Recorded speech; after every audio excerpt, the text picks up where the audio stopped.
तो we are continuing the topic of chemical properties of alkanes, ठीक है। तो उसमें हमने हैलोजनेशन किया था, पिछली क्लास में हमने हैलोजनेशन किया था। तो क्या किया था, क्लोरीन होता है हमारे पास, मीथेन के साथ रिएक्ट करके पहले मिथाइल क्लोराइड बनाते हैं, फिर रिएक्ट करके मिथाइलिन क्लोराइड, फिर methylene chloride, sorry methylene dichloride, फिर मिथाइलिन डाइक्लोराइड से रिएक्ट करके वो क्लोरोफॉर्म बनता है, फिर क्लोरोफॉर्म से क्लोरीन रिएक्ट होता है तो कार्बन टेट्राक्लोराइड बना है ना। अब इसको हम थोड़ा सा होमोलिटिक फॉर्म में देखते हैं, ठीक है। होमोलिटिक रिएक्शन है, ऑब्वियसली बॉन्ड कंप्लीटली ब्रेक हो जाता है। होता क्या है मेरे पास, क्लोरीन होता है, क्लोरीन क्लोरीन, ये होमोलिटिक फिजन होगी यहाँ पे।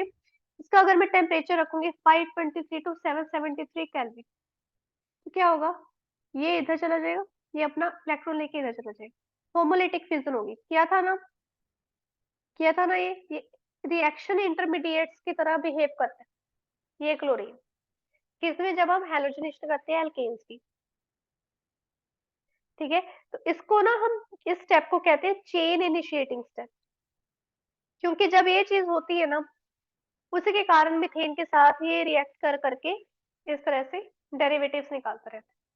तो चेन प्रोपेगेटिंग स्टेप क्या आएगा, इस चेन को अगर बढ़ाना है आगे, प्रोपेगेट करना है, कैसे आएगा चेन प्रोपेगेटिंग स्टेप, वो मेरे पास आएगा, मेरे पास जैसे CH4 है, CH4, ठीक है।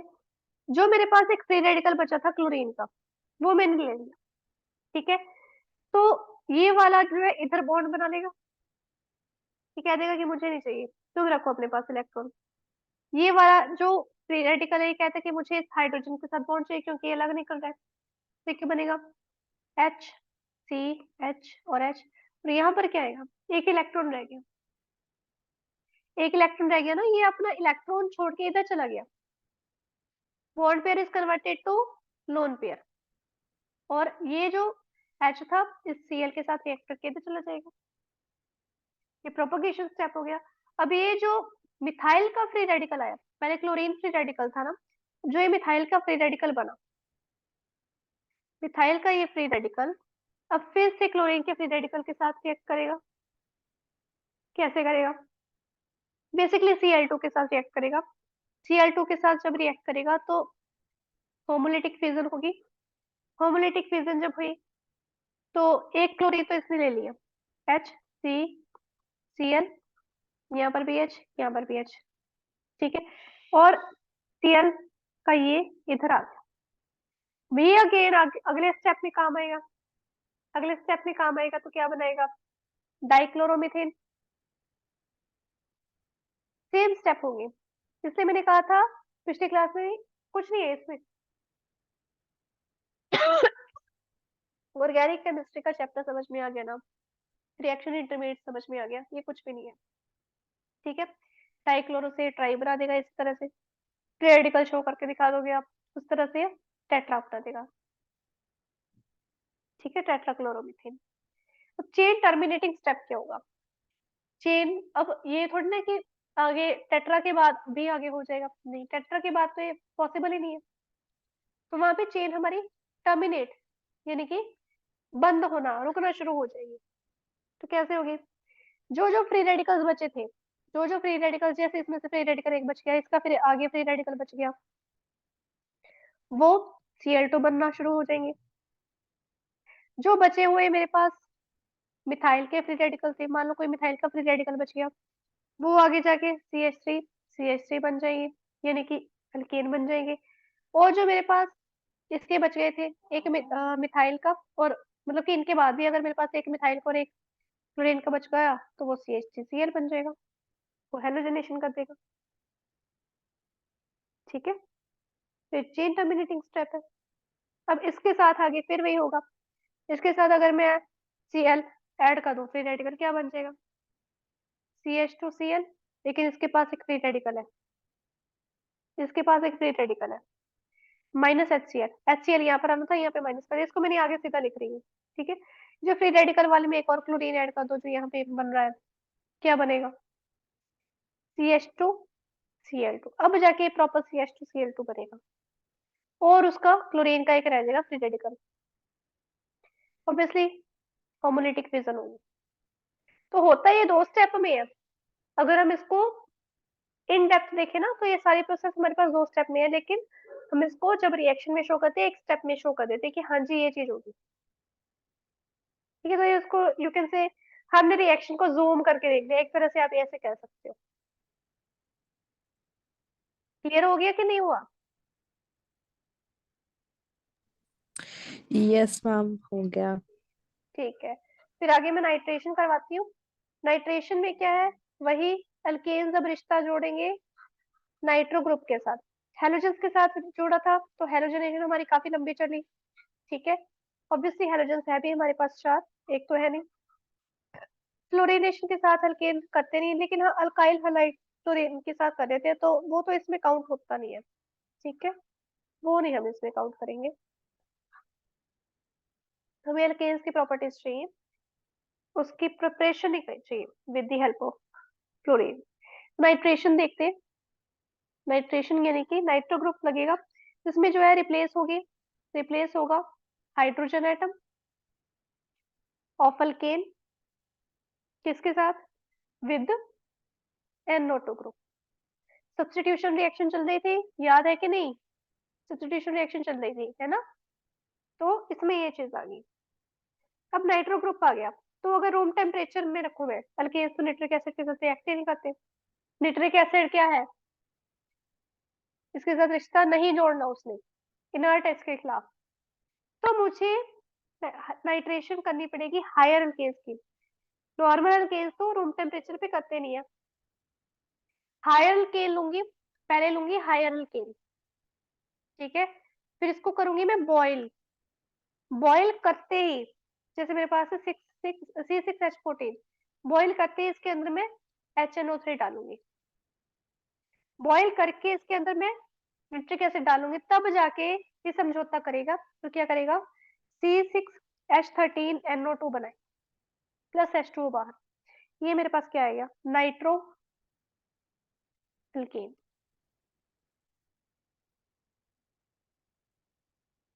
ठीक है, यानी कि आप कैसे, नाइट्रोहेक्सेन हो गया, नाइट्रोहेक्सेन।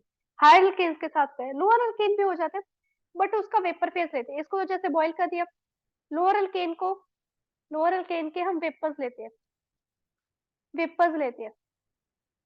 जैसे मेरे पास मीथेन है, मीथेन के वेपर्स लूंगी मैं, वेपर्स। ठीक है, HNO3 के साथ रिएक्ट करूंगी, और टेम्परेचर बहुत हाई होगा, 723 से 773 केल्विन टेम्परेचर होगा, इतना हाई टेम्परेचर। तब जाके नाइट्रोमीथेन बनाएगा, प्लस H2O बाहर, इसमें भी H2O बाहर है। ठीक है, लोअर अल्केन्स का वेपर फेज, हायर अल्केन को बॉईल करेंगे विद निट्रिक एसिड। इथेन ले लो चाहे, इथेन है, HNO3 है, इसका वेपर ले रहे हैं, इथेन के भी वेपर्स लेंगे। ठीक है, 723 से 773 केल्विन टेम्परेचर रखेंगे, तो मेरे पास क्या आएगा, CH3 CH2 NO2 plus water अलग आ गया। ये क्या आ गया, नाइट्रोइथेन। नाइट्रोमिथेन नाइट्रोहेक्सेन। तो इस तरह से सब्स्टिट्यूशन रिएक्शन करते हैं।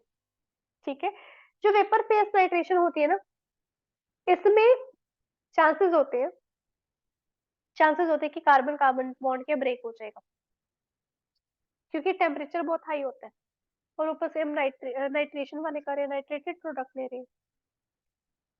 ठीक है, तो अगर बाय चांस ऐसे हो जाए, कार्बन कार्बन बॉन्ड ब्रेक हो जाए, let carbon carbon bond is breaking, तो यही सेम इथेन ले रही हूँ मैं, यही सेम इथेन ले रही हूँ। इसमें मैं दिखाऊंगी, इसमें तो carbon carbon bond no breaking हुई है, कोई ब्रेकिंग नहीं हुई, इसमें कार्बन कार्बन बॉन्ड ब्रेकिंग होगी।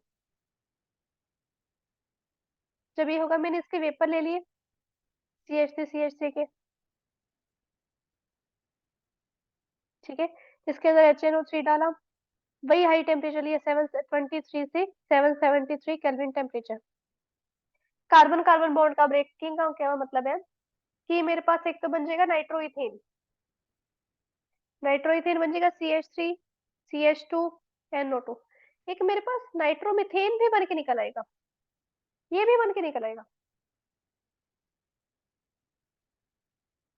वेपर फेस है, एक मॉलिक्यूल तो है नहीं इसका ले रहे, वेपर में एक वेपर तो लेंगे नहीं, तो उस एक वेपर में भी पता ही नहीं कितने में इसके मॉलिक्यूल्स होंगे। तो कुछ मॉलिक्यूल्स तो ये बना देंगे, कुछ मॉलिक्यूल्स ये बना देंगे।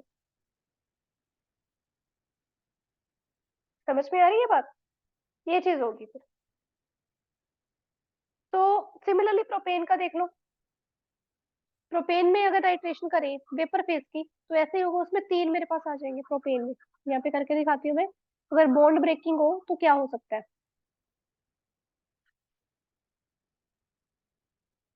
मेरे पास है प्रोपेन, CH3, CH2, CH3। ठीक है। इसमें मैं ले रही हूँ फ्यूमिंग HNO3, और टेम्परेचर वही है मेरे पास। थोड़ा सा कम ले लेते हैं, चलो इतना। ठीक है। एक तो मेरे पास चांसेस है देखो ये बनने के, CH3, CH2, CH2, NO2। ये जो बना है 1 नाइट्रोप्रोपेन, इससे 25% बना है। और क्या बन सकते हैं chances, CH3, CH3, NO2। Isopropyl आ गया, इसके 40% चांसेस है बनने के। प्लस और क्या आ सकते हैं, CH3, CH2, NO2, नाइट्रोइथेन 10% बनेगा। और मेरे पास बचा हुआ 25% क्या बनेगा, CH3, NO2, 25%। और साथ में अगर कोई भी कार्बन डाइऑक्साइड वाटर निकलना है, वो तो अलग निकल ही जाएगा, बाई प्रोडक्ट से जो, वो तो निकल ही आएंगे। तो इस तरह से होगी फिर, जिसमें ब्रेकिंग हो जाए। ठीक है। अब इवन जो HNO3 है, HNO3 उसको मैं HONO2 लिख सकती हूँ। HNO3 को मैं HONO2 लिख सकती हूँ। ठीक है। इसमें भी होमोलिटिक फिजन होती है, जैसे हैलोजनेशन में थी ना होमोलिटिक फिजन, इसमें भी वही होगी। 673 केल्विन टेम्परेचर है, होमोलिटिक होमोलिटिक फिजन हो रही है। होमोलिटिक फिजन हो रही है तो मेरे पास HO अलग आ जाएगा फ्री रेडिकल लेके, NO2 अलग आ जाएगा, यानी कि ये आपस में बॉन्ड को ब्रेक कर देंगे, रिश्ता तोड़ देंगे। जब अल्केन लेंगे और उसके OH के साथ रिएक्शन करवाएंगे, तो R अलग आ जाएगा और H2 अलग निकल आएगा। ये बॉन्ड लेके चला जाएगा और इसके पास ही लोन पेयर रह जाएगा, फ्री रेडिकल रह जाएगा। फिर वो जो फ्री रेडिकल वाला R है, तो फ्री रेडिकल वाला NO2 है, वो बॉन्ड बना के मेरे पास RNO2 बनाएंगे, दोनों आपस में बॉन्ड बनाएंगे। इस तरह से होता है ये। ठीक है।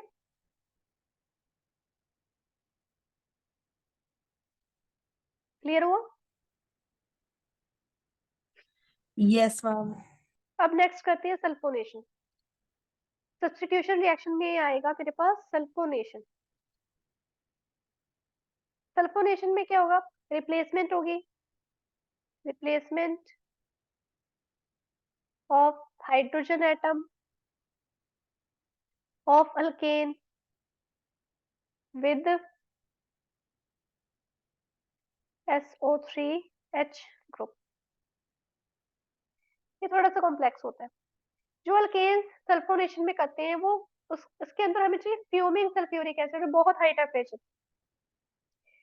675 से 725 टेम्परेचर लेंगे। और जो हायर अल्केन्स होंगे वो सल्फोनेशन में जाएंगे, लोअर लोअर अल्केन्स जाएंगे बट इतने अच्छे नहीं जाएंगे। ठीक है। तो सब्स्टिट्यूशन कैसे होगी, टर्शियरी की सबसे पहले, सेकेंडरी की उससे कम, प्राइमरी की उससे कम। यानी कि अगर लोअर लेंगे ना, में भी हम टर्शियरी अल्केन उठाएंगे, लोअर वाले में भी। ठीक है। तो मेरे पास है C6H14 प्लस H2SO4 ले लिया, फ्यूमिंग। ठीक है। SO3 एक बार अलग से लिखेंगे, इसके अंदर आएगा 675 केल्विन टेम्परेचर है। मेरे पास आएगा C6H13 SO3H प्लस H2 अलग आ जाएगा। ये बना hexane sulphonic acid, hexane sulphonic acid. Lower में ले लेते हैं, लोअर में टर्शरी उठाएंगे, सीधी सी बात है, सेकेंडरी प्राइमरी से तो काम ही नहीं। टर्शरी एल्केन ले लेते हैं, मेरे पास है CH3, CH3, CH3 plus H2SO4। Same SO3 extra रखेंगे, बताऊंगी फ्री रेडिकल वाले में कैसे आएगा। 675 केल्विन टेम्परेचर। ठीक है। तो क्या आएगा, सी के साथ यहाँ पे CH3, यहाँ पे CH3, यहाँ पे CH3।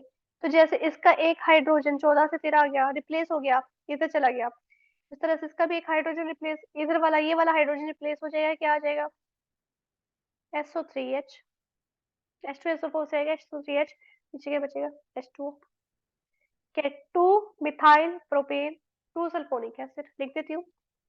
वैसे तो आपको नेमिंग करनी चाहिए, 2 मिथाइल प्रोपेन 2 सल्फोनिक एसिड। होता क्या, H2SO4 है ना, H2SO4, HO अलग ले लेते हैं, SO3H अलग ले लेते हैं, H2SO4, ठीक है। इसमें होमोलिटिक फिजन होगी, जब इसको हम 675 केल्विन टेम्परेचर पे हीट कर देंगे ना, इसमें होमोलिटिक फिजन हो जाएगी, ये अलग निकल जाएगा, SO3H अलग निकल जाएगा। RH के साथ HO रिएक्ट करेगा, पहले पहले HO रिएक्ट करेगा, ठीक है। R को फ्री रेडिकल बना के H2O निकल जाएगा अपना अलग, ठीक है। फिर जो R फ्री रेडिकल है, ये अब किसके पास आएगा, रोता रोता SO3H के पास, SO3H के फ्री रेडिकल के पास, ये इसको अपना लेगा, कहता कोई बात नहीं, मेरे साथ भी यही हुआ है, मैं तुम्हारा दुख दूर कर दूंगा, एल्केन सल्फोनिक एसिड बन जाएगा। और मिथेन इथेन नहीं इसमें पार्टिसिपेट करते, प्रोपेन ब्यूटेन से शुरू होता है, ठीक है। तो ऑक्सीडेशन हमने पिछले क्लास में कर लिया था, वैसे मैं अलग चल पी थी टॉपिक उठा के, सब्स्टिट्यूशन रिएक्शन से अलग चल पड़ी थी, पर ऑक्सीडेशन मुझे थोड़ा इजी लगा उसके साथ ही करने में, क्लोरीनेशन के साथ ही करने में मजा आता ऑक्सीडेशन का मुझे। आगे करते हैं action of steam. Action of steam कि देखो, अल्केन क्या नॉन पोलर है, डायरेक्ट वाटर के साथ तो ये रिएक्ट करेगा नहीं, है ना, सीधी सी बात है, वाटर में तो ये घुलेगा ही नहीं। बट अगर मैं स्टीम पास करवा दूं तो क्या होगा, जिसकी मेरे पास CH4 है, इस पे मैंने H2O की स्टीम पास करवा दी। स्टीम जब मैं पास करवाऊंगी और एक तरह से सपोर्ट लूंगी मैं इसकी या निकल की, एलुमिना या निकल, या कह दो निकल की ट्यूब है मेरे पास, उसको हीट कर दिया, ठीक है। और ये निकल ट्यूब में होगा, ये कैटलिस्ट एक्ट करेगा, कैटलिस्ट की तरह एक्ट करेगा, और टेम्परेचर हम रखेंगे 1273 केल्विन, इतना हाई टेम्परेचर रखेंगे, तब तो अपने आप ही इसकी स्टीम बन जानी है पानी की, है ना, घुलेगा तो नहीं, पर स्टीम तो अपने आप ही बन जाएगी। जब क्या होगा, कार्बन मोनोऑक्साइड अलग आ जाएगा, H2 अलग आ जाएगा, ठीक है। फिर आता है एक आइसोमराइजेशन भी होती है, आइसोमराइजेशन रिएक्शन, आइसोमराइजेशन रिएक्शन अलग होती है, केमिकल प्रॉपर्टीज ही चलती है हमारे पास। आइसोमराइजेशन में जो अल्केन्स हैं आइसोमर होते हैं, आइसोमराइज होते हैं टू ब्रांच चेन अल्केन्स, जब उनको क्या, अच्छा अब आइसोमर्स बनते हैं, हम कहते हैं आइसोमर्स बनते हैं, कैसे बनते हैं, जब ये हम उनको हीट कर देते हैं, या कुछ स्पेशल कंडीशंस लगा देते हैं, कुछ प्रेशर लगा दिया, या कोई ऐसा सब्सटेंस डाल दिया जिसके प्रेजेंस में वो आइसोमर बन जाए, ठीक है। ऐसे होती है आइसोमराइजेशन, जैसे मेरे पास है butane, CH3 CH2 CH2 CH3, ये मेरे पास ब्यूटेन है। अब इसके अंदर क्या है, इसके ऊपर क्या, मैं एनहाइड्रस एनहाइड्रस AlCl3 रखूंगी, इसके साथ हीट करूंगी, ठीक है। और HCl गैस दूंगी, HCl गैस इसके ऊपर से पास करवाऊंगी, ठीक है। उसको हीट करूंगी 573 केल्विन टेम्परेचर पे, और 30 से 35 एटमोस्फेयर प्रेशर रखूंगी, देखो इतनी कंडीशंस लूंगी, तब जाके मेरे पास इसका आइसोमर बनेगा, ब्रांच्ड चेन आइसोमर, ब्यूटेन से आइसोब्यूटेन बनेगा तब जाके, ठीक है। सिमिलरली मेरे पास है CH3 CH2 4 CH3, क्या है ये, हेक्सेन है, सेम चीज है, एनहाइड्रस AlCl3 के साथ इसको 573 केल्विन टेम्परेचर पे हीट कर दिया, HCl गैस पास करवा दी, और 30 से 35 एटमोस्फेरिक प्रेशर रख दिया, तो क्या बनेगा, एक तो बनेगा 2 मिथाइल पेंटेन, CH3 CH3, यहाँ पे CH हो जाएगा, यहाँ पे CH2 CH2 CH3 ये बन जाएगा 2 मिथाइल पेंटेन, एक बन जाएगा same 3 methyl pentane, CH3 CH2 CH CH3 CH2 CH3, इस तरह से आ जाएगा। ठीक है, और ये जो आइसोमराइजेशन होती है इसको हम पेट्रोलियम इंडस्ट्री में यूज करते हैं to raise the octane number of petroleum fraction. तो अलग अलग फ्रैक्शन की पेट्रोलियम हमें अलग अलग जगह पे यूज होते हैं, जैसे एलपीजी में हमने कहा प्रोपेन ब्यूटेन यूज करते हैं। ठीक है, आगे करते एरोमेटाइजेशन, पहले गलत हो गया। ये भी हमारे पास केमिकल प्रॉपर्टी है अल्केन की। जो अल्केन है अगर उसके पास 6 या 6 से ज्यादा कार्बन एटम है, उसको हमने हीट कर दिया, ठीक है, under high pressure of 10 to 20 atmosphere, और कुछ एक कैटलिस्ट हम रख देंगे, तो मेरे पास ये एरोमेटिक कंपाउंड बनना शुरू हो जाएगा। जैसे मेरे पास है इस तरह से CH3 CH2 4 CH3, हेक्सेन ले लिया पहले वाला। ठीक है, बहुत सारी कंडीशंस रखेंगे इसमें। क्या कंडीशंस रखेंगे? मैं कैटलिस्ट यूज करूंगी Cr2O3। ठीक है, क्रोमियम ऑक्साइड मेरे पास कैटलिस्ट है। कैटलिस्ट में क्रोमियम भी यूज हो सकता है, मोलिब्डेनम भी यूज हो सकता है, वेनेडियम भी यूज हो सकता है। ठीक है, और उसको एल्यूमिना जेल के ऊपर हम सपोर्ट करते हैं, चाहे ये ले लो, चाहे V2O5 ले लो, चाहे MO2O3 ले लो, कोई भी कैटलिस्ट ले लो। ठीक है, और इतना टेम्परेचर रखना है, 773 केल्विन टेम्परेचर रखना है, और 10 से 20 एटमोस्फेरिक प्रेशर रखना है, और सपोर्ट करेगा एल्यूमिना जेल पे, एल्यूमिना जेल के ऊपर रखना है इसको। ठीक है, इतनी कंडीशंस लेंगे तो मेरे पास ये बेंजीन बन जाएगा इस तरह से। पक हो गई तो साइक्लिक नहीं, चलो सेमी साइक्लिक ले लेते हैं। मेरे पास मान लो हेप्टेन है, CH3 CH2 CH2, यहाँ पे भी है CH2, यहाँ पे है CH, यहाँ पे है CH3, ये आपस में कनेक्टेड नहीं है। सेम कंडीशंस ले ली सारी की सारी, इसकी साइक्लिलाइजेशन होगी, इसमें साइक्लिलाइजेशन हो जाएगी H2 की। तो पहले मेरे पास आएगा साइक्लोहेक्सेन, सारी सेम कंडीशंस ऊपर वाली, साइक्लोहेक्सेन आ गया नेस्टेंट फॉर्म में। फिर उसके डिहाइड्रेशन होगी, डिहाइड्रेशन होगी, डिहाइड्रेशन होगी तो ये आगे जाके बेंजीन बन जाएगा। इस तरह से एरोमेटाइजेशन होती है। ठीक है, सिमिलरली आप टोलुइन बना सकते हो, जाइलीन बना सकते हो, ऑर्थो पैरामेटा, तीनों। ठीक है, वो ट्राई करके देखना। लास्ट मेरे पास केमिकल प्रॉपर्टी रहेगी थर्मल डिकम्पोजिशन, थर्मल डिकम्पोजिशन, जिसको हम पाइरोलिसिस भी कहते हैं। पाइरोलिसिस, जब मेरे पास कोई हायर एल्कीन है, उसको हीट किया हायर टेम्परेचर पे, 700-800 केल्विन टेम्परेचर पे हीट कर दिया, in the presence of alumina या सिलिका कैटलिस्ट, जो अल्केन है वो लोअर अल्केन्स में, ये अल्कीन्स में ब्रेक हो जाएगा। जैसे मेरे पास है C3H8, ठीक है, इसको मैंने थर्मल डिकम्पोजिशन कर दी, पाइरोलिसिस कर दी, मेरे पास है C3H8, पाइरोलिसिस कर दी मैंने इसकी, और मेरे पास आ गया C2H4 प्लस CH4, या मेरे पास आ जाएगा C3H6 या H2, ऐसे पॉसिबल है। तो बेटर हायर वाले का दिखाती हूँ मैं। मेरे पास है C6H14। तो पाइरोलिसिस के कारण इसके 3 चांसेस है बनने के, 3 स्टेप्स में ये बात सकती है। एक तो हो सकता है कि हेक्सेन आ जाए, C6H12, C6H12 और हाइड्रोजन अलग निकल जाए, या ब्यूटीन और इथेन बन जाए, C4H8 butene plus C2H6 ethane बन जाए, या प्रोपीन बन जाए, C3H6 हो जाएगा, तो C2H4 ethene plus methane, 3 chances. ठीक है, और जब मीथेन को हीट करेंगे, मान लो मैंने मीथेन ले लिया, मीथेन को हीट कर दिया हायर टेम्परेचर पे, CH4, पाइरोलिसिस कर दी उसकी, 1500 केल्विन टेम्परेचर पे ले लिया इसको, 700-800 था ना, 1500 पे ले लिया, मेरे पास कार्बन 2H2 अलग निकल जाएगा। ठीक है, तो मीथेन का तो काफी कुछ है, केमिकल रिएक्शंस तो मीथेन के बहुत सारी हैं। ठीक है, आप चाहो तो ये तो थर्मल डिकम्पोजिशन होगी, एक मीथेन की जितनी भी केमिकल रिएक्शंस हमने अल्केन्स में की है वो देख लेते हैं।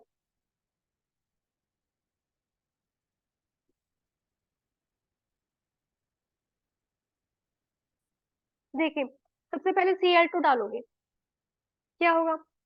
CH3Cl बन जाएगा, उसमें Cl2 डालो, क्या बनेगा? CH2Cl, इसमें Cl डाल दो, CH इसमें Cl2 डाल दो, CCl4। ठीक है, और क्या बन सकती है? आयोडीन डाल दो, और उसके अंदर से फ्यूमिंग HNO3 पास करवा दो, क्या आएगा? CH3I। ठीक है, सिंपल HNO3 डाल दो, लेकिन इसका वेपर फेज लो मीथेन का। क्या किया था? CH3NO2 आ गया। ठीक है, कंबशन कर दो, O2 कंबशन कर दो, कंप्लीट कंबशन, क्या आएगा? CO2 plus H2O। मीथेन की सारी रिएक्शन से याद रखो, O2 इनसफिशिएंट सप्लाई दो, इनसफिशिएंट ऑक्सीजन, क्या आएगा? या तो C आ जाएगा या CO आ जाएगा, प्लस H2O तो निकलेगा ही। ठीक है, O2 ले लो, controlled combustion, remember controlled combustion की थी हमने पिछली क्लास में, क्या आएगा? CH3OH। इसके अलावा O2 डाल दो, साथ में डाल दो मोलिब्डेनम, क्या आएगा? HCHO। अगर सिल्वर डाल दोगे क्या होगा? सिल्वर डाल दोगे तो क्या होगा? Methanoic acid, HCOOH। ये सब क्या है? Chemical reactions of methane. याद करने का तरीका है, केमिकल रिएक्शंस ऑफ मीथेन। ठीक है, तो यहाँ आज आपका टॉपिक कंप्लीट हो गया, केमिकल प्रॉपर्टीज ऑफ अल्केन्स। सारी की सारी प्रॉपर्टीज करनी है हमने। अगली जो क्लासेस होंगी उसमें हम कंफर्मेशन ऑफ हाइड्रोकार्बन्स करेंगे। ठीक है, जिसमें इथेन के बारे में पढ़ेंगे, न्यूमेरिकल प्रोजेक्शंस पढ़ेंगे, प्रोपेन की देखेंगे, ब्यूटेन की देखेंगे। ठीक है, उसके बाद हमारा अल्कीन्स का चैप्टर, अल्कीन्स का टॉपिक स्टार्ट हो जाएगा। फिर अल्कीन में सेम वही चीजें, उनकी प्रेपरेशन, उनकी प्रॉपर्टीज, सारा कुछ अल्कीन और अल्काइन का ऐसे सारा चलता रहेगा आगे के आगे। ठीक है, so that is up for today, see you tomorrow.